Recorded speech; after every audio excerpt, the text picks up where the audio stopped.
Hello, everyone. It's October the 9th, 2020 on Friday. We've had some beautiful, beautiful weather, that's for sure, in West Virginia, and we're blessed to have that and very thankful. But we also have 7 additional deaths since Wednesday in West Virginia. Our total death toll now is at 376 deaths.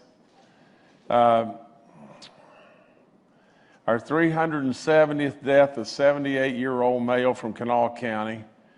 371st death, a 74-year-old female from Kanawha County. 372nd death, a 64-year-old male from Cabell County. The 373rd death, a 70-year-old female from Logan County. The 374th death, a 65-year-old male from Wayne County. The 375th death, a 68-year-old female from Jackson County.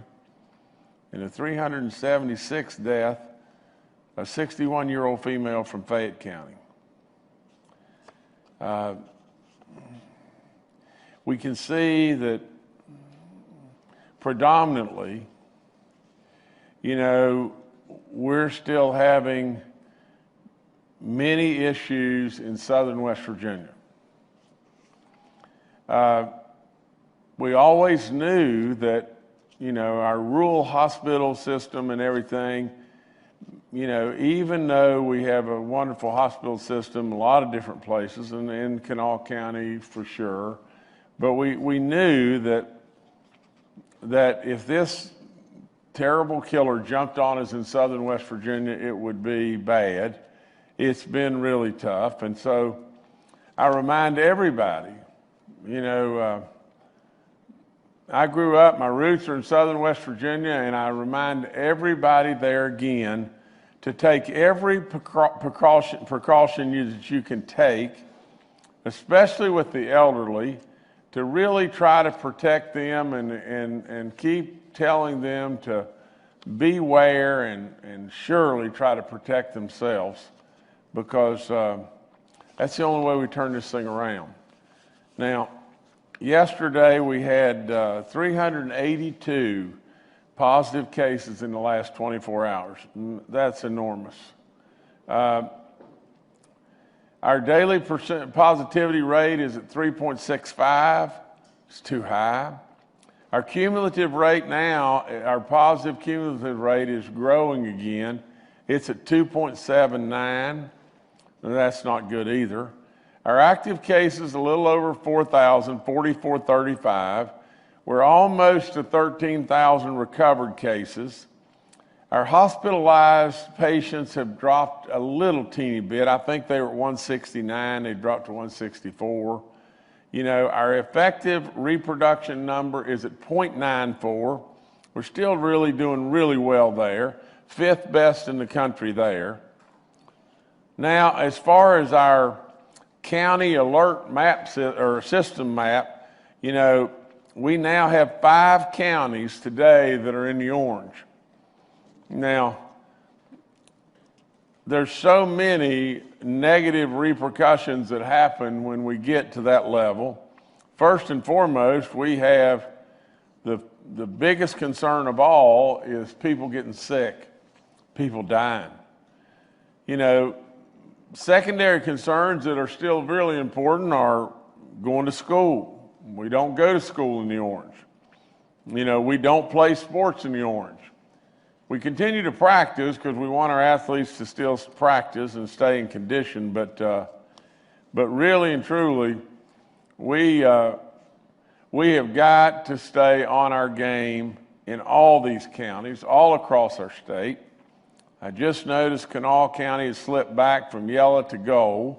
There's so many different counties and instances and places and everything, but if you'll look predominantly through the north and really through the central part of our state and over on the eastern panhandle, other than out in the far reaches of the panhandle, we have big areas of our state that's pretty dadgum good. And we have a southern area of our state pretty good. You know, we know where the problems are, and we just got to absolutely slow it down and stop it. Now, I continue to urge every single person to get out and be tested. The more we test, the more we'll know. We've said it 1,000 million times. And really and truly, at the end of the day, you've got to listen to me on just this. Yesterday, in the United States, we had the highest number of positive tests yesterday that we've had, period. Yesterday, in the United States, we had 56,000 positive tests.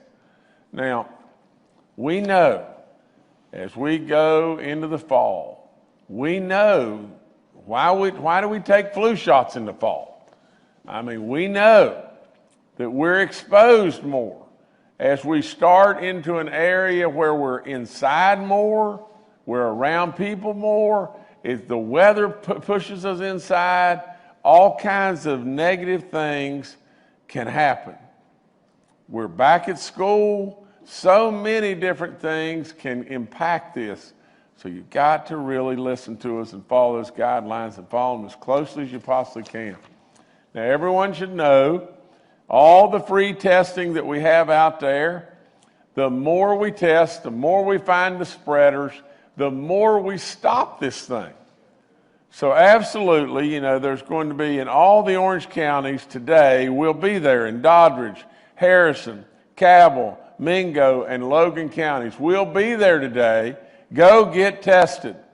Today, this weekend, and next week, we will continue to offer free testing in these counties.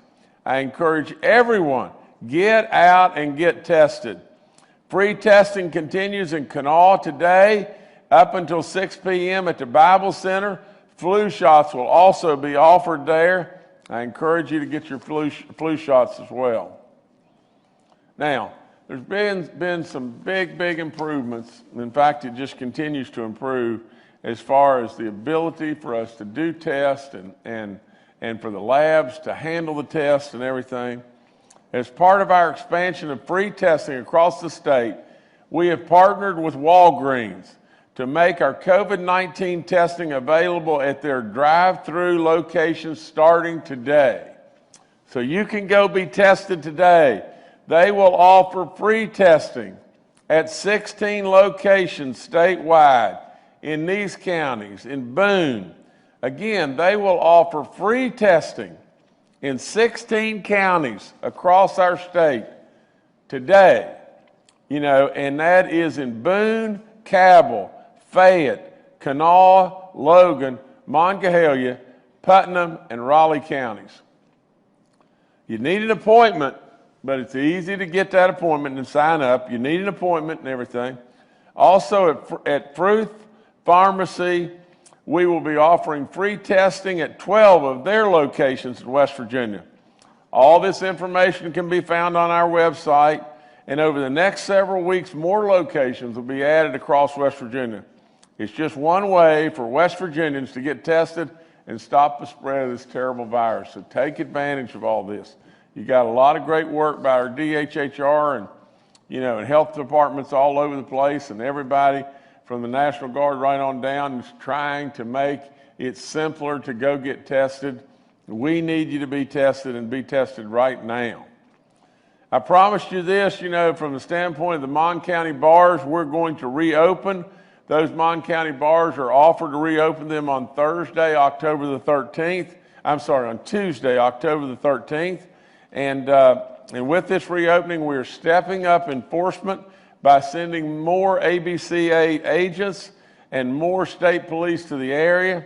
Bars that don't enforce these guidelines, where we see a bunch of people packed in with no mask wearing, including in lines outside of your bar, you will be shut down again. The ABCA will enforce these guidelines, and any bars that don't comply will have their license suspended. Please, I don't like anything that becomes threatening, but you've got to listen to us. You've got to do everything in your power that we don't slip back into where we were before. So please, all the bar owners and everything, try as hard as you possibly can. We'll work with you. If you'll give it everything you've got, and we give it everything we've got, we'll succeed. In regard to agriculture, we have some CARES money that's going that way. We're sending, I'm truly excited at this time, we're sending $100,000 of CARES money to the Department of Agriculture to replenish the funds of the SNAP Stretch program. Your Agriculture Commissioner, Kent Leonhardt's doing a fabulous job. And so the way this program works, the SNAP Stretch program allows customers, using the SNAP benefits to double their spending power at the West Virginia farmers markets. Now, I don't know how it gets any better than that, because that's the very, very, very best food that you can possibly obtain. Our farmers in this state are phenomenal. I surely know all kinds of them, and they do phenomenal work. Due to the COVID-19 pandemic, the program had its annual $150,000 budget exhausted halfway through the season, and we agreed to fund another $100,000, and whatever we got to fund, we'll surely do it and continue to do it up through the end of December, because that's when the cutoff is. But we'll surely continue to fund and take advantage of that. Anybody that's in need and in that program and everything, take advantage of it, please. In regard to the Clarksburg Veterans Nursing Home, we have more than 220 residents and staff members at the West Virginia Veterans Nursing Home in Clarksburg, and that have received tests from this week's COVID testing. All the residents tested negative, which was great. We had 2 employees test positive, and both have been quarantined. The health department is in consultation with facility directors on the next move. The National Guard's been notified. Follow-up testing has been scheduled. The facility has stopped activities, visitation, and all outside appointments, and that's really important and everything. And no essential staff, there's non-essential staff are not required to work at the facility and are being sent home. Now, I've got one clarification I got to go back and I got to pick up, but there is no testing today. I said there was testing today at the Bible Center.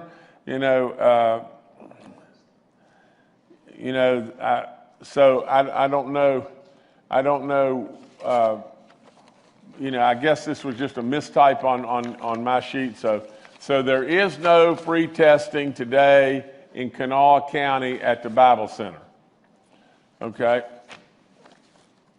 Our school outbreaks. We've got 20 active school outbreaks now with a confirmed total of 59. All this is up on our website and everything. If you want to, check that out and follow that, please. We have 48 outbreaks in our long-term care facilities. Our churches are continuing to bump up. We have 15 outbreaks now reported in churches in 11 counties. Nicholas is added to that list. Putnam is added to that list, along with Mason, Doddridge, Upshur, Logan, McDowell, Tucker, Harrison, Fayette, and Kanawha counties. Got to tighten it up, guys. That's all there is to it. All this is going to do is lead to bad stuff. You've heard the guidelines, and so many times that I can't tell you enough, but pew in between you, take care of the elderly. Maybe the elderly ought to be staying at home. Wear a mask, wear a mask, wear a mask. Wash your hands, absolutely all the different things. You got to do it. You just got to do it. And I know for the most part, we're really trying, but we just have to catch another gear in some way, continue to do better. From our corrections update, we have 3 cases now currently that we're working, 2 at Mount Olive and 1 at North Central. We also have 7 staff cases. There are single cases at 4 other facilities, including Mount Olive. Corrections is also randomly testing 10% of its staff at multiple facilities next week. I remind everybody again about getting your flu shot. Let me tell you something. Everybody should should really just stop and catch your breath and just remember one thing. We're in a pandemic. Can you imagine that word? A pandemic. You know, we've had epidemics of stuff, but we're in a pandemic. You know, a meltdown. That's all there is to it. The world has lost in excess of 1 million people. The United States has lost way in excess of 212,000 people. West Virginia has lost 376 people. We're in a pandemic. And if we're in a pandemic, we got to tighten up. So just remember that. Life is still great. The sun's shining. Most beautiful weather, most beautiful state, most beautiful people. But please, just tighten up just a little bit. Protect yourself every way you can possibly protect yourself, and just let's just continue to do better and better. Last thing I've got is yesterday was an incredible day, a landmark day, an announcement on Virgin Hyperloop in the state of West Virginia. We'd worked on it a long time, and you know, I can promise you that no matter what I say, you'll never know the magnitude of that announcement. No matter what I say, it truly could revolutionize the whole world. And not only that, it's coming to West Virginia. It's coming to West Virginia with it thousands of jobs. Thousands of jobs. And not only that, it's coming to West Virginia and it gives us validation, does it not? It does. It does exactly what I have wanted so much, and that is we have become that diamond in the rough. But on top of all that now, it gives us more validation to say to all the other companies of the world, look at West Virginia. Yesterday I had the opportunity, if you didn't hear it or see this and everything, I had the opportunity to be speaking to millions of people across the world, across the entire world. Now, and one of the things that I said was just this. If you're wondering why they came to West Virginia, I would start wondering, why not West Virginia? Now, I didn't say exactly those words, but I said it in my message. Now, I also said, if you really want to know something about West Virginia, then you need to ask. You need to look into just who we are, what we have to offer, all the goodness that goes on here, whether it be safety or it be the very best people, the most loving, the most appreciative, the absolute craftsmen of the world, the location within 600 miles of 2/3 of the population of the country, and the seasons unbelievable, and the natural resources off the chart, coal, oil, gas, timber, water, on and on and on. And you think that you've missed something? Well, you dadgum sure have. And I told the world that and everything. Now, I am telling you, the announcement yesterday was an announcement. You know, I promised you along the way I'd take you on a rocket ship ride and everything. Well, we've done that in lots and lots of ways, and I don't say this from a standpoint of anything other than for you to be really proud.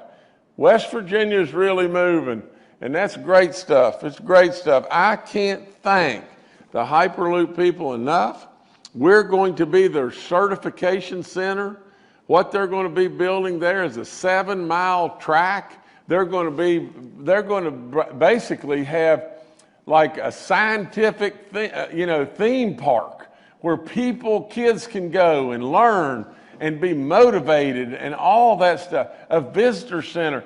WVU is doing great stuff. Marshall's involved. There's everybody that is involved in what is going to happen right there is phenomenal.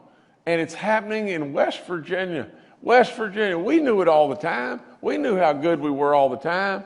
But just think, we've already had Boeing reach out, Tesla reach out, and begin initial kind of conversations. We want to be there. We want to be involved in some way, somehow. Now, will they come for sure? Well, who in the world knows? Who in the world knows? But I'm telling you, if you don't dream, it'll never happen. You know, I am a dreamer. I am an absolute creator of jobs, and that's what I want right here in West Virginia. And truly, truly, through the blessings of God above, we landed a monster fish yesterday. So look it up. Look it up. It is fascinating beyond belief. Now, this is the last thing I'll say because it's, you know, and I forgive me for going into all this, but it is an announcement like none other. Maybe none other of all time, you know. But now just think with me about this just a second. What they're doing is they're working, and they've already done this at their test track in Las Vegas, you know, right outside of Las Vegas. But they've done it on flat ground here. They're going to do it on more hilly terrain and all that kind of stuff. They did it on a track out there that's 500, I think, feet long. The track that they're building here in West Virginia, along with the visitor center and the theme park, not a bunch of rides and everything, but an educational theme park for kids and all that, all the different things, you know, medical components and housing and everything else under the sun that's going to be going on up there. But not only that, the track they had, I think, in Las Vegas was 500 feet. Ours is going to be in excess of 7 miles. You know, that puts us up to 36,500 feet. You know, in that, what they're trying to do is be able to move people in a pod on the ground at speeds up to 670 miles an hour. I think you could go from Charleston to D.C. in 17 minutes. You know, it is unfathomable, you know, how incredible this is. You know, basically it is moving us into an era of transportation, just like, you know, when a couple of Wright brothers, you know, in a bicycle shop, you know, thought of a way to, you know, to really enable us to fly.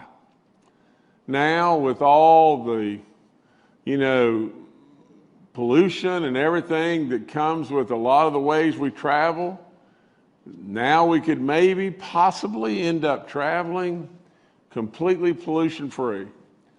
It is unflat believable that it is coming to West Virginia, and the notoriety that West Virginia is receiving across this world is far overdue in my world. Far overdue, but it's big time. So yesterday was a really great day in regard to that, and the other flip side of it is this: while we've got this terrible virus going on, it's a killer beyond belief, we continue to do work, don't we? And that's what we should do. We should not let this thing paralyze us. And we should keep in prayers and our thoughts all the people that we lost. We lost 7 more today. I ask you every way to keep them in your prayers, your thoughts. But absolutely, we've got to go on. We've got to keep going on. You know, to God above, He does not want us to just stop. Some way we have got within Him, we'll find a way to stop this killer. But along the way, in my world, I believe that He expects us to keep moving, keep going north, keep working, keep trying. He's given us all the tools, the wisdom, the energies to beat this thing, and we'll beat it. You know, thank you so much. All right, thank you, Governor. Let's now go to Dr. Clay Marsh, our coronavirus czar. Well, thank you and good afternoon. Boy, that's a hard one to follow given the incredible nature of the choice of the Virgin Hyperloop Center here in West Virginia. Fantastic. Congratulations to the governor and to all involved. And this is going to be something great for our state. But I want to comment very briefly on the swing that we're seeing across the country in the number of new coronavirus cases. And we've seen outbreaks in in many places, including the White House. And it does reinforce to us that despite people being tired and wanting to get back to normal activities and sports and coming together, that we still have to be really, really committed as a state to doing the things that we know do protect us. And the real cornerstone, just as a quick reminder, is very extensive testing. Yesterday, we tested over 7,000 people, which is great, but we need to keep that up. We need to make it go even higher because, as we've talked about, a small group of people, 5 to 9% of people who are infected with COVID-19 can spread to 80% of everybody else. And these people often, again, spread before they have symptoms. So we know by the way that we are doing the metrics for the public health map that we're also using for the schools, that there's really two measures that we're taking. One is the percent positive measure. And as we've talked about, that is a really important measure because the more people that get tested, the more that metric is going to start to go down, which will both help us identify people in communities who might be sick and not know it, and be those people that can spread to many other people. But it also gives communities an opportunity and an incentive to test more and more and more, and that will help drive the number of people that are left able to infect other people much, much lower. And the more people that we find with COVID-19, as we look at our other metric, the infection rate, we know initially that infection rate is going to go up because that infection rate does not take into account how many people are tested, but merely takes into account how many new positives do we get on a 7-day average, and it corrects that number then for 100,000 population. So initially, the percent positive rate will go down as we really extensively test the population, and the infection rate will go up because we're identifying new positives. But if we do our job right over time, the infection rate comes down too. West Virginia is still doing great. We are 8th in the country in the number of deaths, and we're 9th in the country in the number of cases, at least we were 2 days ago. Our RT values are still doing well. But we see that we cannot take our eyes off of this problem at all because we slip, and then we see more people getting sick.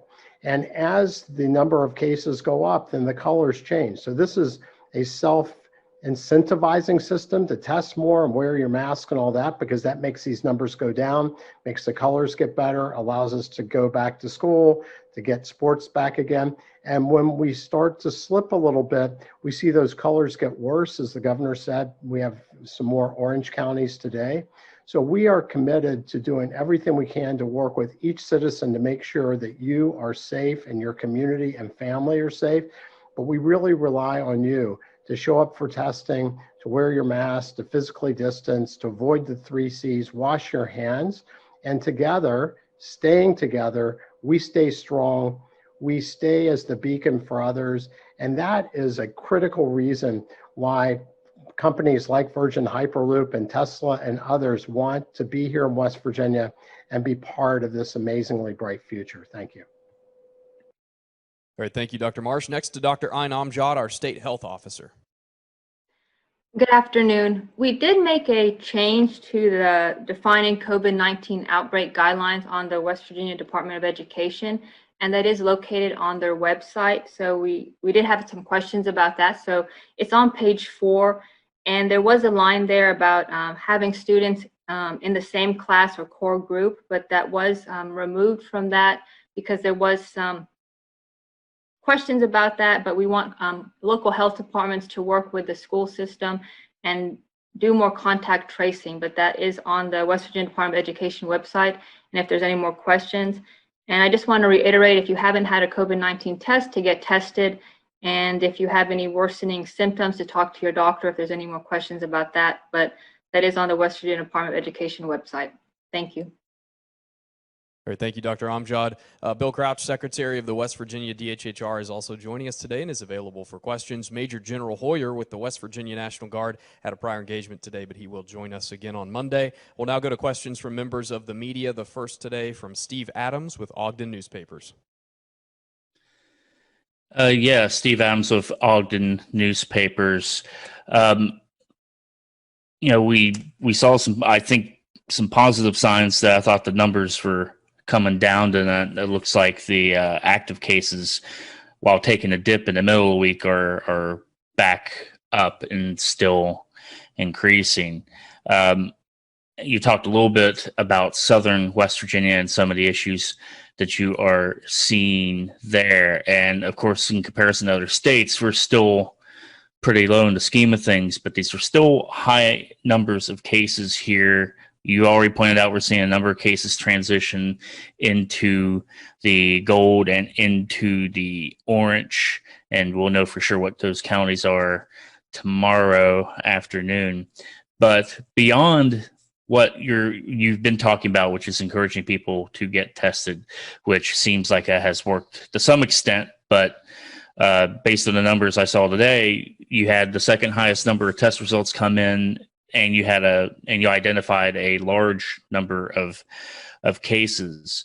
I feel like a broken record on this because I ask this, I feel like every couple of months, but what more, beyond just telling people get tested, what more can we be doing beyond reminding people to get tested, reminding people to put on their masks? What is the steps that we need to take to really control these spreads of community virus spread? Thank you.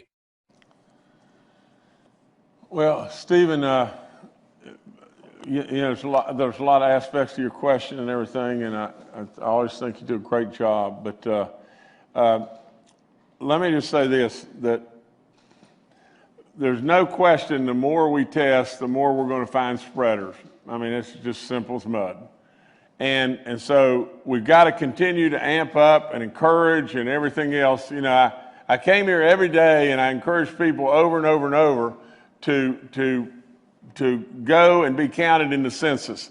And West Virginia moved from 60 or there percent counted, a decade ago to being 99.9.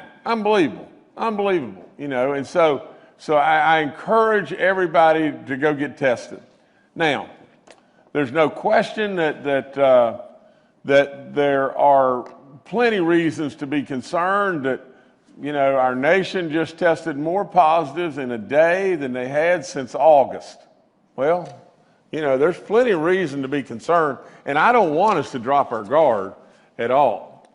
Now, what can we do to force people to be tested more?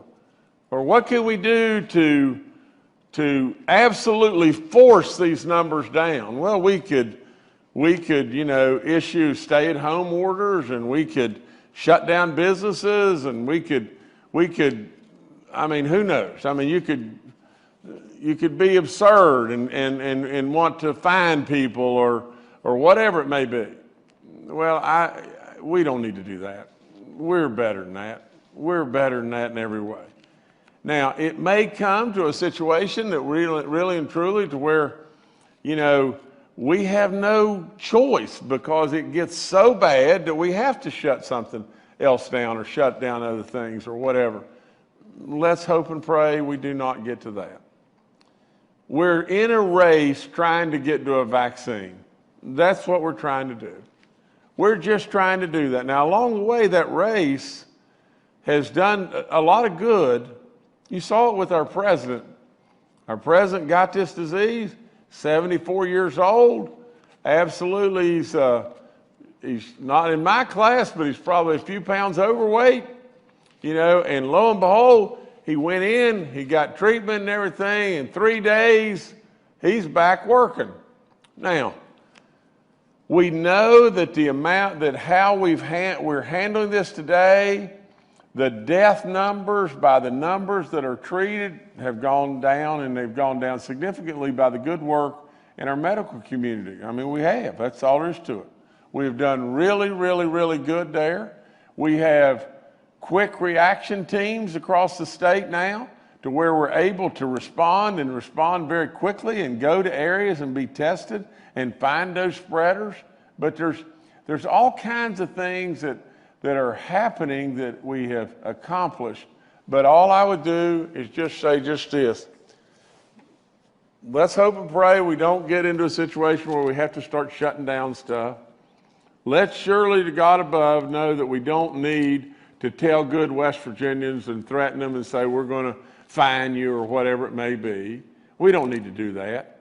You know, Stephen, we just need to continue to appeal and make the testing available in more and more and more places and counties. And we got a lot of great people that are stepping up right now, whether it be Walgreens or that, and I'm going to mispronounce the name, but Fruth, is that, you know, they're people that step forward and they're doing great work there. And so, you know, at the end of the day, Stephen, we're getting a lot better, but at the same time, it is a pandemic and we do have to respect it and we've got to continue to be concerned. All right, thank you, Steve. Next to Charles Young with WV News. Hi, this is Charles Young with WV News. Governor, I had a couple of questions about the pharmacy partnerships you just touched on. Are these companies being paid to provide this service? Are they donating this for free as a public service? And then you also mentioned that this is being offered in 16 counties. Can I go get a free test at a Walgreens in a county where I don't live or a Fruit location? Thank you. Okay, I think Secretary Crouch, if you could jump in on this, you know this 1,000 times better than I, and you've done the work to recruit these people, and so please answer. Yes, sir, Governor. Yes, we've worked with all of the pharmacies in the state. We're trying to bring everyone online to provide free testing for the state. That funding is coming through DHHR. We want to make testing available everywhere in every county every day. So this is a good move in terms of Walgreens signing on. We have other pharmacies we're working with that we're going to bring on. So it will be free testing. There will be a number that folks can call at the pharmacy, such as the number that they call to pick up drugs, pick up their pharmaceuticals, and we'll make arrangements with more pharmacies as we move forward. Crouch, Charles asked this. He said, will these people be compensated? Will Walgreens and Fruth and will they be compensated and everything? That was a part of his question, and I think, you answer that, please. Yes, Governor. There is a fee that we're paying with regard to the administration of the swabbing so that folks who get tested by those at Walgreens are reimbursed for that testing. We will pay for the testing as it goes through the laboratories, whichever laboratories they use. Some of the pharmacies already have labs that they have contracts with. Those that don't, we'll work with them to set up contracts with labs that we work with. Again, we have a great number of labs right now who are moving in the right direction in terms of 24 to 48 hour results. So we are going to cover that through DHHR. Got one more part of his question we didn't answer, I don't think. He said, if he wants to go and the pharmacy is in a county that he resides in another county, can he go there? Yeah, thank you, Governor, for keeping me straight on this. They can go to any county. An individual can go to any county they want. I will mention we're having issues with regard to pharmacies out of state, and we're working with those pharmacies. In the last few days, we've made progress in terms of getting those pharmacies to report those test results back to West Virginia. Many of those pharmacies, like Walgreens, who have contracts with labs nationally, they were using the state where the test was performed. So we think we have that straightened out. So even individuals who live on the border, who go to a pharmacy across the state line, should have those test results back to West Virginia within 24 to 48 hours. So yes, an individual can go to any pharmacy, regardless of where they live, regardless of the location of the pharmacy. All right. Pretty good job, having your back here, aren't I? All right, thank you, Charles. Next, we'll go to Tori Yorgi with WSAZ. Hi, Hi, everyone. This is Tori Yorgi with WSAZ. I have a question, I guess, for Secretary Crouch. I understand that there's a new guidance from DHHR on how schools respond to suspected COVID cases. Now, in the old guidance, there was a line in there about classes or core groups needing to stay home for 14 days if there was a possible exposure, regardless of test results for that person. But now I notice in the new guidance that line isn't there. So what does that mean going forward? Does it kind of change who is considered a close contact or who's required to quarantine? Just kind of what that means, if you guys are going to look at cases differently as far as CDC guidance or whatnot. Thank you. Dr. Amjad, this is you. Yeah, and I just want to say thank you, Governor, for having my back, and this is your question here. Thank you. Sure, Tori, I can answer that. So that one line that we're talking about is referring to core groups, and it doesn't change CDC guidance or how we're going to address any cases or outbreaks in the schools. That one line that was taken out referring to core groups, it simply means we want the local health departments to address contact tracing better. So, for example, in elementary schools or classes with special needs, you know, those classrooms cannot social distance the children. So if there is a case in those schools, they do go to remote a little faster, but due to contact tracing taking place. But some classes, such as high school students that are able to social distance, we want time to be allowed for the health departments to do proper contact tracing. What we have been seeing lately is that some of the schools or systems have been going into remote learning a little bit faster because of that definition in the guidance document of the core group definition. So we want to, reinforce the fact of core groups. That includes teachers and students being defined in these pods or core groups. So it does not change any definition or guidance that CDC has put forth of how we are going to conduct those. It was simply reinforcing the fact of contact tracing taking place in a timely manner. That's all that it is. But it's on the West Virginia Department of Education website. But it doesn't change anything moving forward, how cases or how the safety is of students or teachers or faculty in the school system at all. Thank you. All right, thank you, Tori. Next to Brad McElhenney with West Virginia Metro News.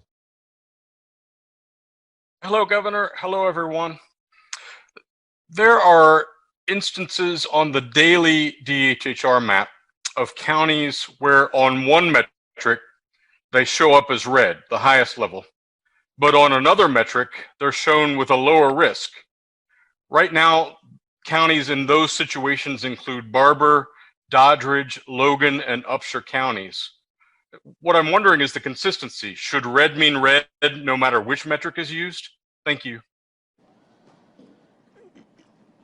Brad, I think Dr. Marsh, maybe could answer it, but I think what he's going to say to you is that that the medical team, the education teams, all the people that have worked on this felt like that we would use either or, whichever's lower, and that was the most productive way that we could do this, from the standpoint of fairness and everything. But Dr. Marsh, go ahead. I'm sorry.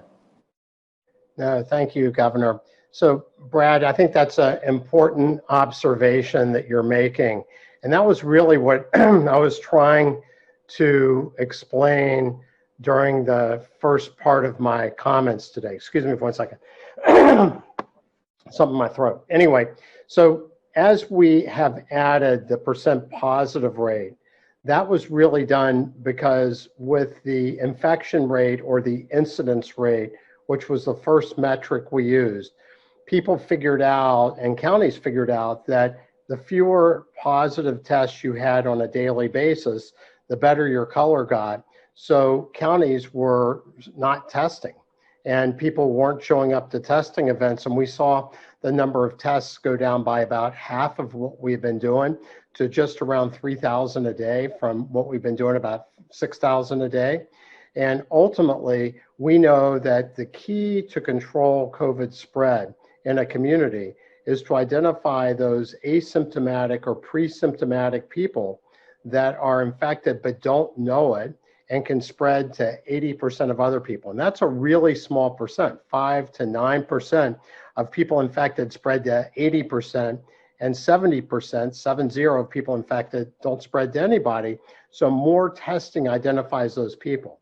But the more we test, because the percent positive rate then incentivizes people to test, because the more you test, the lower that rate goes, then we know by identifying more people that are positive, initially we'll see a opposite direction between the percent positive rate that'll go down and the infection rate that will go up. And I think that's exactly what you're seeing in some of the counties.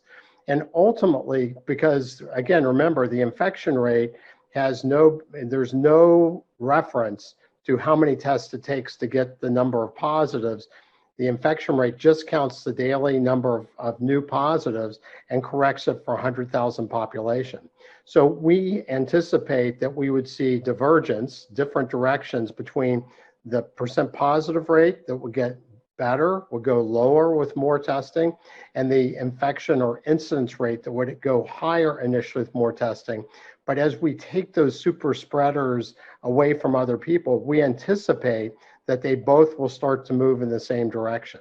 So as the governor said, what we have done is have allowed the counties to use the better of the two ratios. So we continue to incentivize more testing, which is the cornerstone of our control approach.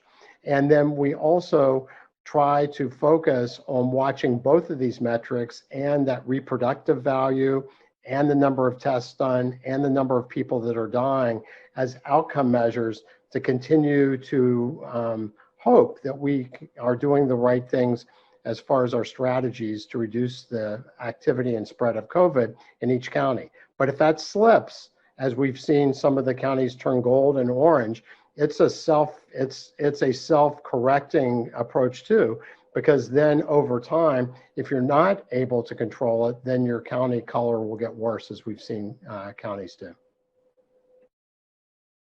All right, thank you, Brad. Next to Kenny Bass with WCHS and Fox 11. Hi, it's Kenny Bass with Channel 8 and Fox 11. A lot of activities are being planned for October, many of them involving children with pumpkin carving in parks and trick-or-treating and just normal Halloween fall things. Dr. Marsh or Dr. Amjad or the governor, what's your best advice to moving forward, being as normal as possible, yet keeping in mind the circumstances around us and trying to be as cautious as possible while still enjoying the season in the most traditional way we can? Thank you. Let me try this, guys. I'll surely defer back to Dr. Amjad or anyone that wants to comment after I get through. But let me just say this, that, in every month, I mean, we were scared to death about Labor Day, and we absolutely didn't know what we were going to do about the 4th of July over that weekend. And then Memorial Day was before that, and what in the world is going to happen to us and all that. And there's no question that October offers incredible beauty in our state, and Halloween, and on and on and on, and trick or treat, all the different things. And I really believe that we're just, as we go forward, November is going to be Thanksgiving and Christmas, all the holidays, and the weather, surely a lot tougher, and we'll be indoors a whole lot more, and more concerns as we go forward and everything until we get to that vaccine finish line. And we hope and pray that that's here, tomorrow, but it won't be. It's still a ways out, and we all know that.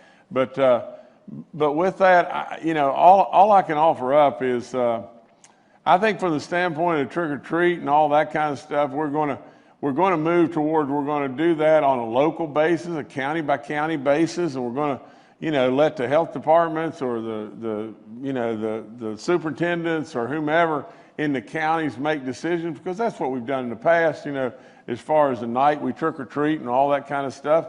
And I surely think that we're going to be able to do that, and our kids, really enjoy that, and it's a fun time of year for them and all that. But we, Kenny, as we go forward, you and I both know that tomorrow, if this thing would jump so ugly it would be unbelievable, then we've got to move, and we've got to know that it's as fluid as it can possibly be. It's always that way. We're going to have to stay on top of this thing and absolutely just stay on this like, white on rice. That's all there is to it. We're going to have to be there every moment and absolutely be on top of our game all the time, because we don't know where this is going to rear an ugly head, and it will. It just will, and so that's, there's 1,000 ways to answer and everything, but at the end of the day, every month's got its challenges, every week's got its challenges, and every day's got its challenges with this.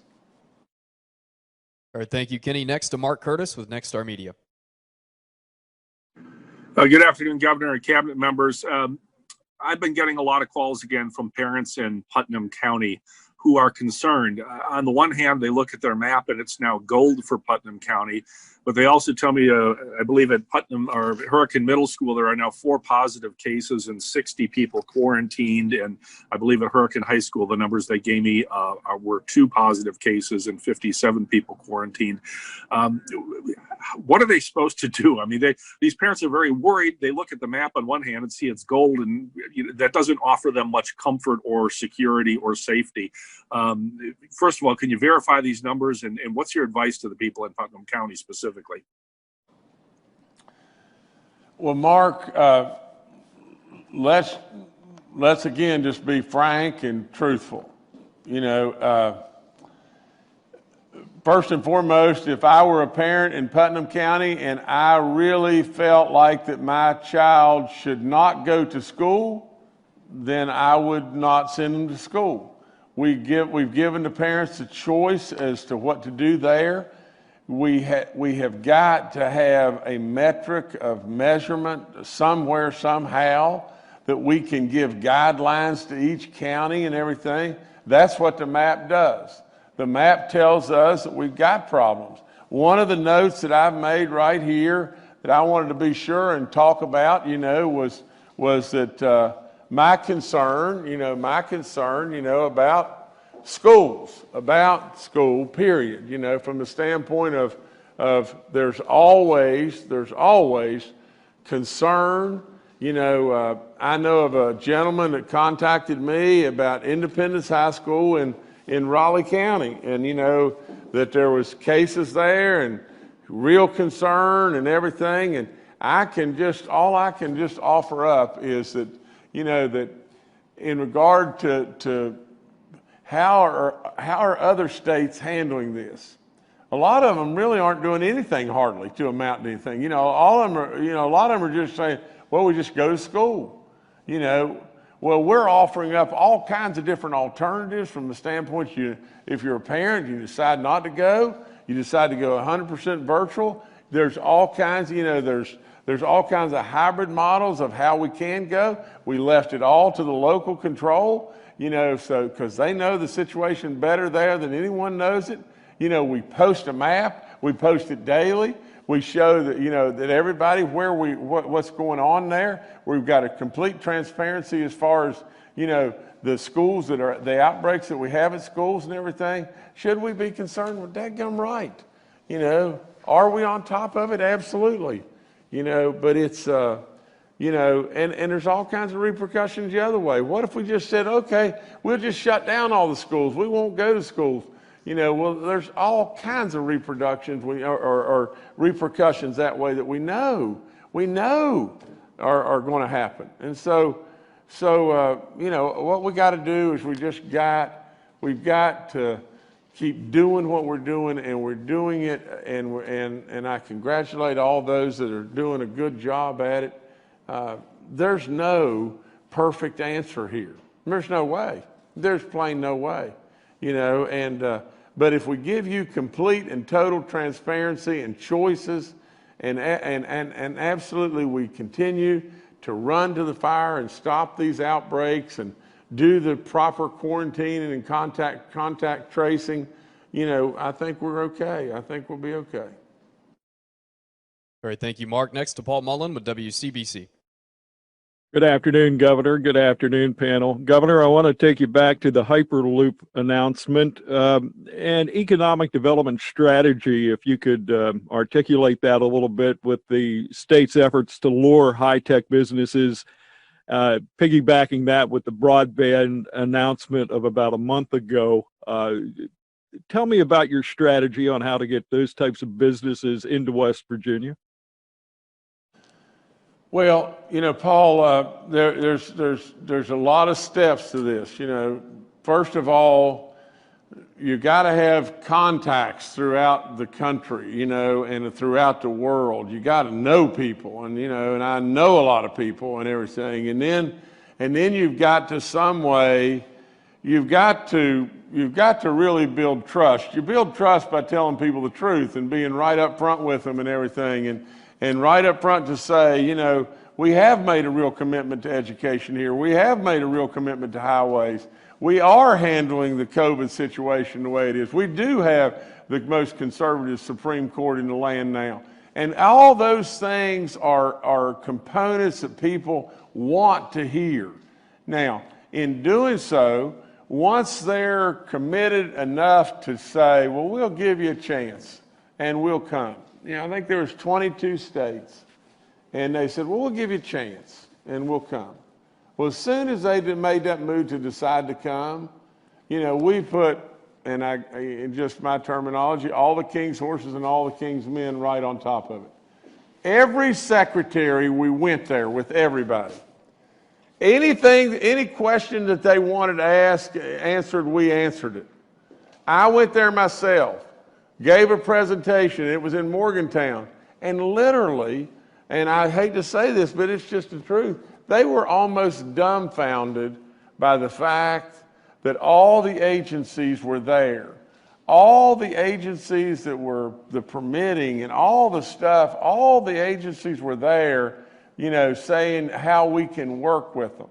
And then we go through it from the standpoint of West Virginia, to be perfectly honest, if West Virginia's economy was DOA, and at one time we were, not long ago, and if we were that, we can't offer to do anything. We can't offer to buy them 8 cans of dog food. We can't do anything, And so with the state being prosperous, and all of the agencies and all the attention and all the great work, my goodness, there's no point in naming all of them, but they just did phenomenal work. And then all of a sudden, they started seeing the story that is a heartwarming story. A story that really and truly is a state with the greatest people in the land that have been dealt a tough hand in the past. This is the story I told them.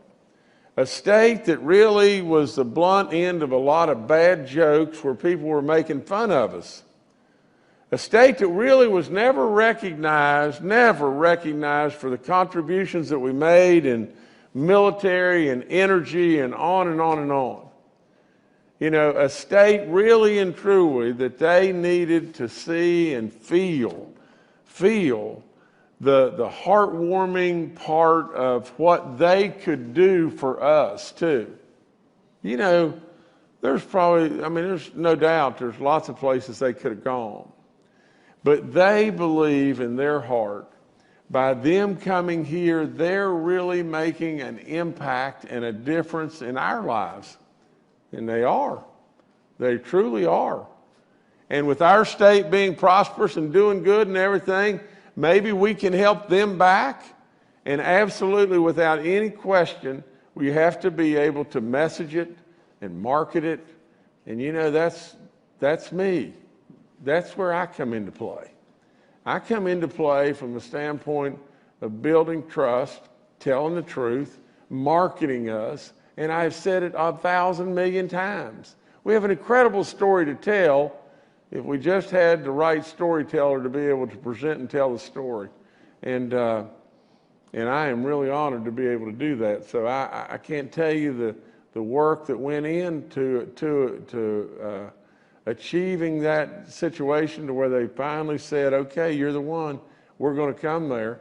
But I can tell you this over and over and over, the powers to be, with Virgin Hyperloop, with Jay Walder and on and on and on, Richard Branson and everything else. I think if you were to ask them point blank, in fact, they said this the other day, if they would they have ever, and forgive me for using this word, but thunk it, would they have ever thunk it that they would have come to West Virginia? There's no way. Zero. But we just kept after it and after it and after it. And now they believe it's the only decision that they should have made. And so they're here. And it's good stuff. All right, thank you, Paul. Next to David Beard with the Dominion Post. Hi there. I have 3 items, I guess, to follow up on the Mon bars. One, can you zero in a bit more on what would constitute a violation? The second would be, would your agents be empowered to do an immediate shutdown, like disperse the crowd and then close the doors that very hour? And third, is there any talk of allowing local police to participate in enforcement along with the ABCA and the state police? Thanks. David, it's absolutely, the violation is going to come from a violation of the guidelines that are already out there. As far as immediate shutdown, yes, that's absolutely right. And it could very well come, and I hope and pray. I mean, we don't want to be threatening. I mean, I just don't want to do that, but it could come to the doing away with their license. And so we don't want, we're not going to get there. These people are going to do good work, and we're going to be really proud of them, and we're going to just keep moving north. All right, thank you, David. Next to Joe Severino with the Charleston Gazette-Mail.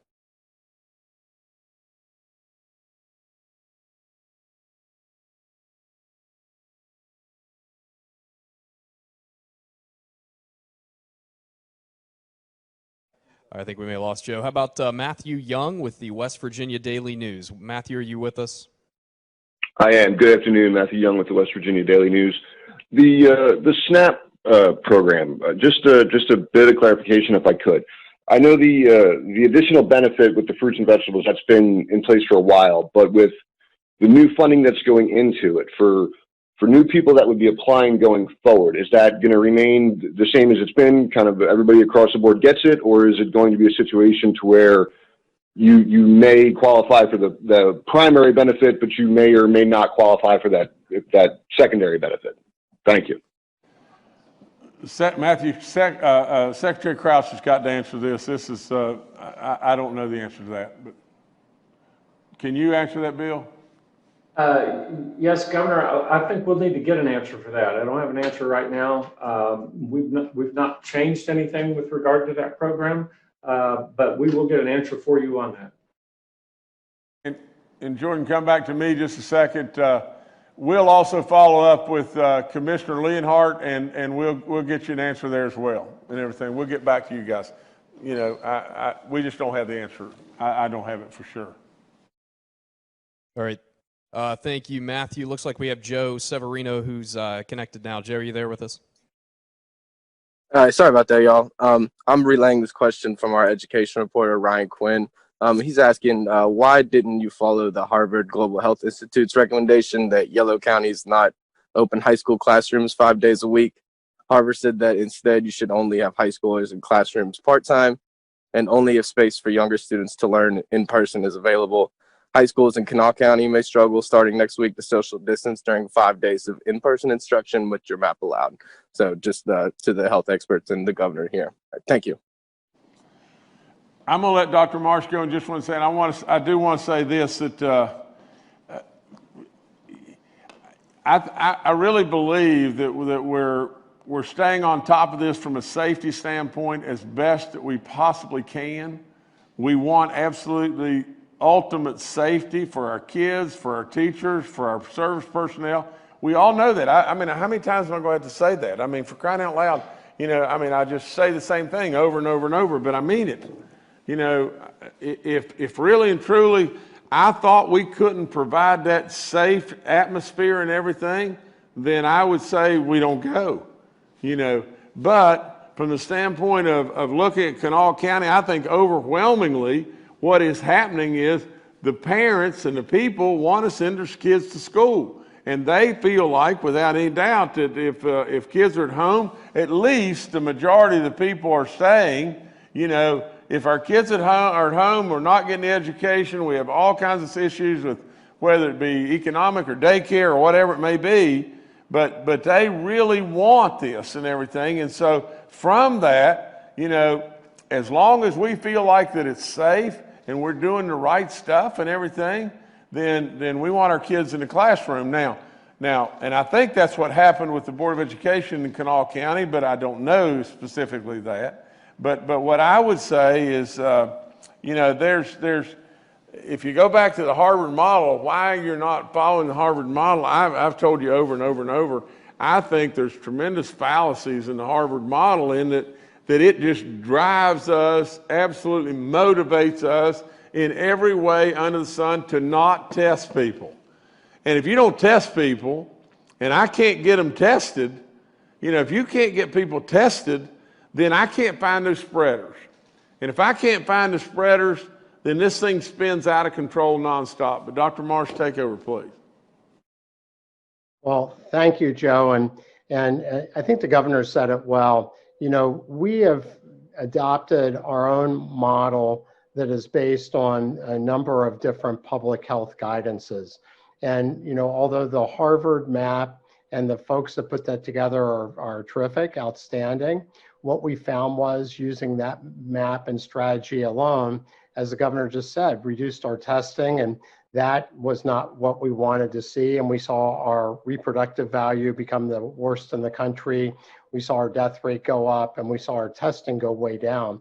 And so we've adopted a blended strategy that is really probably the most consistent, but a bit different, but the most consistent with the Centers for Disease Control back to school map, where we use both the metrics of the incidence rate or the infection rate, but also we use the percent positive rate. Many states and districts are using just that percent positive rate of less than 5%. The middle category on the CDC's guidance for school is 5 to 8%. Ours is 5%. So I think that we are being very rigorous and very consistent with guidances from the CDC, from the World Health Organization. Certainly, we are also taking parts from the Harvard Global Health Institute and also from other reference sources to try to make sure that we are bringing that percent positive rate down under 5%, even under 3% is better, and identifying those spreaders. But there's no perfect answer. But remember, the map color is really a public health map color. And as I understand it, the counties have the ability to decide, and the parents, as the governor said, to decide how they want to execute the in-person learning, whether that's all in person, blended, or even online. And so certainly the map provides the parameters in which people can work under, but it doesn't define the mechanism that the schools need to undergo to do their education, as far as I understand. But thank you for the question. Come back to me just 1 second, please. And I think it was Joe, but Joe, and all West Virginia, please, if you're still there, listen to me about this. But,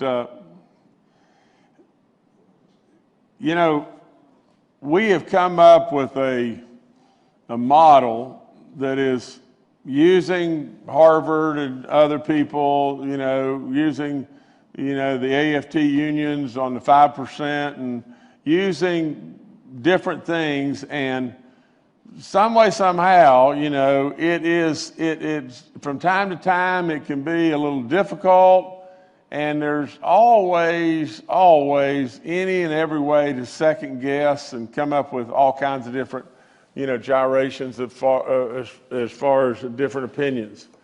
The leading health person in the entire nation, Dr. Birx, she came and she's not one that would hold back. Their very words to us over and over is, I go state to state, and really and truly, she lowers the boom when she goes. But she was so impressed with what we were doing, it was off the chart. Now, from that, the CDC and even, Kentucky and different places have basically followed our lead to some degree.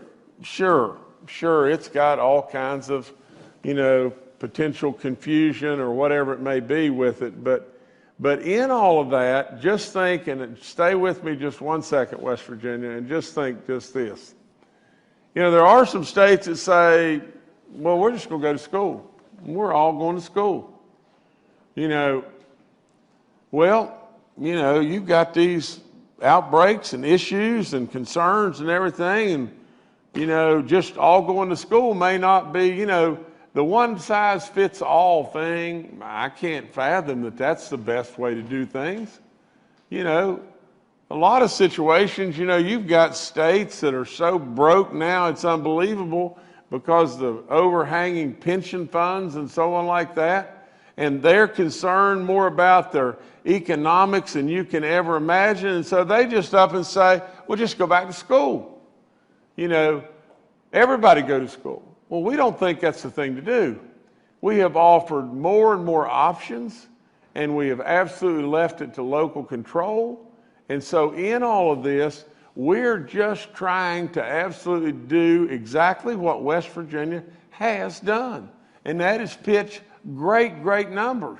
Sure, it's a little confusing, and sure, we've got to watch it and adjust and be able to be fluid enough to move when we have to move.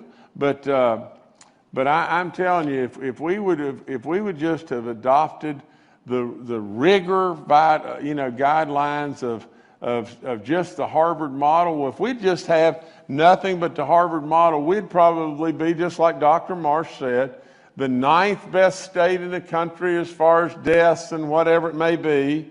The 9th best state in the country, and a third to a half of our state would be shut down. No. We needed to do better than what the Harvard model was, or what people, that were on the outside thought was best for West Virginia. We're doing better, and giving more options, and giving local control, and doing the right stuff. So, Joe, there's all kinds of reasons to second guess, and we welcome that because it gives us more knowledge. But there'll always be that no matter what we do. All right, thank you, Joe. Governor, I'll turn it back to you. Well, I've talked a lot, and today, and please forgive me for that. But I want to tell you first and foremost to continue to try to get tested. That is really key to everything, in my opinion.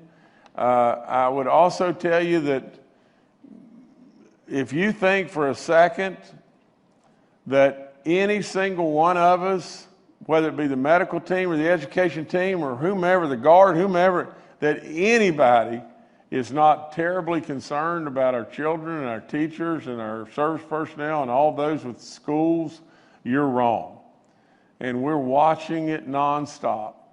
And it is a concern. I'll never forget, over and over, Dr. Marsh said without any question, when we go back to school, the odds are that things will get tougher.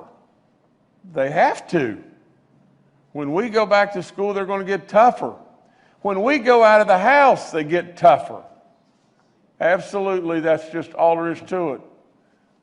So, in that, what do? Do we just sit on the porch and absolutely let the special needs kids, or all the different situations of the people that need attention, that need the next hot meal? What do? Do we just sit there and do nothing? Well, no, that's not what West Virginians do. We do stuff, and we keep moving, and we fight this thing, and we'll win. It's going to be tough. That's all there is to it. But we'll win. Let me say this before I go. Our nurses, yesterday I had a wonderful call with the associations of the nurses, you know, whether it be the hospitals or the associations or whatever. But I had a wonderful call. And you know, the thing that was the most enlightening about the call to me is just this. And you know, I've said it over and over and over how these people are our great first line defense.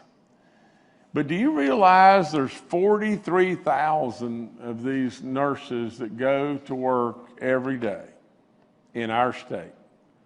43,000 people are there to reach out a kind hand, administer the most difficult and technical of all medicines, work and absolutely with the greatest expertise that you can imagine.